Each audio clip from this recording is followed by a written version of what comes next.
আমি আমার প্র্যাকটিস জীবনে প্রায় কয়েক লক্ষ মানুষের সঙ্গে মিশেছি। আমার এতদিনের অভিজ্ঞতায় মানুষের অশান্তির বিশেষ কারণ কি সেগুলোকে নিয়ে একটুখানি স্টাডি করার সময় আমি পেয়েছি। নিজের অভিজ্ঞতা এবং বিভিন্ন মানুষের অভিজ্ঞতা নিয়ে আজকে আপনার সঙ্গে আমি শেয়ার করব যে 3 ধরনের মানুষ বেশি অশান্তিতে ভোগে। কোন সেই 3 ধরনের মানুষ? শুধুমাত্র আপনাকে নলেজ দেওয়ার জন্য, আপনাকে বোঝানোর জন্য আমি আলোচনা করছি না। যদি আপনার মধ্যে এই গুণ থাকে তাহলে আপনাকে এই জায়গা থেকে বেরিয়ে আসতে হবে। কারণ টাকায় সব কিছু না, আমার সমস্ত কিছু আছে, সব কিছু আছে, বাড়ি গাড়ি সমস্ত কিছু আছে, আমার সন্তান পড়াশোনা করে ভালো চাকরি করছে, তারপরেও দেখবেন যে মনের মধ্যে একটা অশান্তি, অতৃপ্ত ভাব।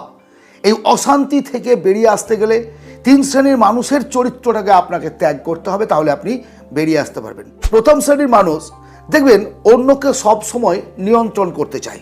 অ্যাকচুয়ালি কি, আমরা প্রত্যেকটা মানুষ কিন্তু ডিফারেন্স, কারোর সঙ্গে কারো কোনো মিল নেই। কোটি কোটি মানুষের ভিড়েও আপনি স্বতন্ত্র, এই কারণেই আপনার চোখের মনি, হাতের আঙুলের ছাপ সমস্ত কিছু আলাদা। এইভাবে সৃষ্টিকর্তা আমাদের সৃষ্টি করেছেন। তাহলে আমি যেটা চিন্তা করছি সেটা আপনি চিন্তা করবেন, এমনটা কিন্তু নাও হতে পারে। কিন্তু অশান্তি তখনই আসে যে আমি যেটা ভাবছি সেটা আমার স্ত্রীকে ভাবতে হবে, আমার ছেলেকে ভাবতে হবে, আমার বৌমাকে ভাবতে হবে, আমার বন্ধুকে ভাবতে হবে, এবং আমি যেটা করতে বলছি সেটাকে করতে হবে। আপনার যেটা ভালো লাগে, আপনি হয়তো মিষ্টি খেতে ভালোবাসেন, সেখানে আপনার স্ত্রী টক খেতে ভালোবাসে, বা আপনি হয়তো সিনেমা দেখতে ভালোবাসেন একটু ক্লাসিক্যাল টাইপের, আর তারা একটু ধুমধারাক্কা ভালোবাসেন। আর এইগুলোকে নিয়ে যদি আপনি তাদের সঙ্গে তর্কে জড়িয়ে পড়েন তাহলে আপনার নিজের শান্তিটাকে আপনি হারাচ্ছেন। কিছু কিছু পরিস্থিতি আমাদের নিজেদের কন্ট্রোলে নেই। আপনি এখন বাড়ি থেকে বেরোবেন, বাড়ি থেকে বেরোনোর পর আপনার সঙ্গে আপনার একটা পরিচিত বন্ধু দেখা হবে, পরিচিত মানুষের দেখা হবে। সে কোন ভাষায় কিভাবে আপনার সঙ্গে কথা বলবে সেটা কি আপনার নিয়ন্ত্রণে? আপনি কি নিয়ন্ত্রণ করতে পারবেন যে সেই ব্যক্তিটি আপনাকে কথা না বলে মুখ ঘুরিয়ে চলেও যেতে পারে, ভেবে তো সে খেয়াল করেনি আগামীকাল বৃষ্টি হবে কি না, বা বাড়ি থেকে বেরোনোর পরে আপনি হোঁচট খাবেন কি না? এগুলো কোনোটাই কিন্তু আমাদের নিয়ন্ত্রণে নেই। কিন্তু তবুও তারা এটাকেও নিয়ন্ত্রণ করবে, এটাকেও নিয়ে ভাবতে থাকবে। আর এই ভাবনা থেকেই তাদের মধ্যে একটা মানসিক অশান্তি, একটা ডিপ্রেশন গ্রাস করে থাকে।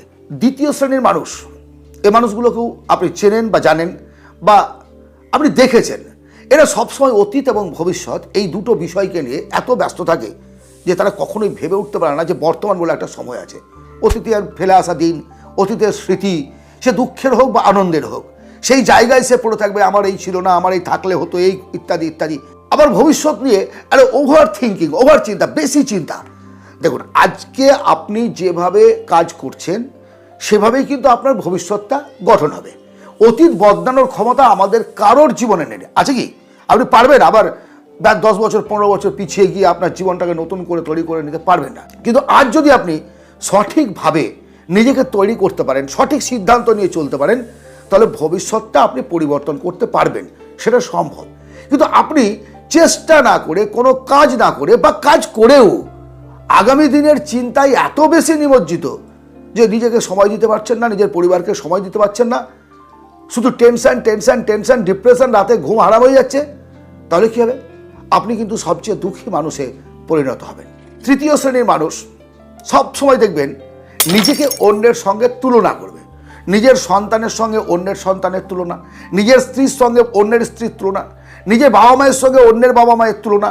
মানে এর কাজই হচ্ছে নিজের সঙ্গে অন্যকে সব সময় কম্পেয়ার করা, যে আমার বাড়ি গাড়ি কিছু হলো না, ওর হয়ে গেল। আরে অন্যকে নিয়ে চিন্তায় নিজেকে একবারে শেষ করে দেওয়া। সে কিভাবে করেছে না করেছে সেটা তার ব্যাপার। যদি সব সময় আপনি এই বিষয়টি ভাবতে থাকেন, অন্যের চিন্তাটাকে নিজের মাথার মধ্যে ভরে নিতে থাকেন, তাহলে জীবনে এগিয়ে যাবেন কখন এগোবেন? সেটা সম্ভব হবে?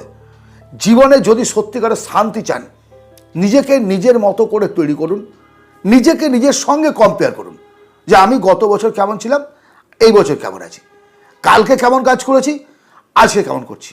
অনলি 1% ডেভেলপ চাই আপনার প্রতিনিয়ত, তাহলে দেখবেন আপনি একটা জায়গায় পৌঁছাতে পারবেন।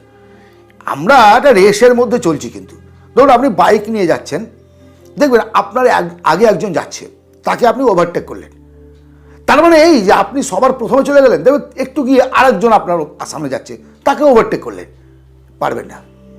সবাই নিজের নিজের গতিতে চলছে। আপনি এইভাবে সকলকে এগিয়ে যেতে এগিয়ে যেতে এগিয়ে যেতে দেখবেন যে আপনার সারা দিন চলে গেল, আপনার সলতে পুরে শেষ, বলো হরি হরি বল, জীবনটা একেবারে একেবারে একেবারে একেবারে একেবারে চলে গেল। মানে এই যে কম্পেয়ার করা সবচেয়ে ক্ষতিকর একটা জিনিস। হ্যাঁ, কম্পেয়ার করতে হবে, বললাম তো, নিজের সঙ্গে নিজের কম্পেয়ার করুন, অন্যের সঙ্গে নয়।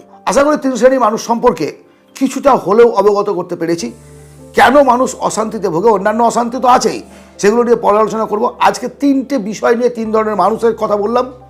যদি এই গুণগুলো থেকে থাকে ভাই, আজ থেকে বেরিয়ে আসুন, নিজের জন্য বাঁচুন, নিজের কথা ভাবুন এবং আজকের জন্য আনন্দ উপভোগ করুন।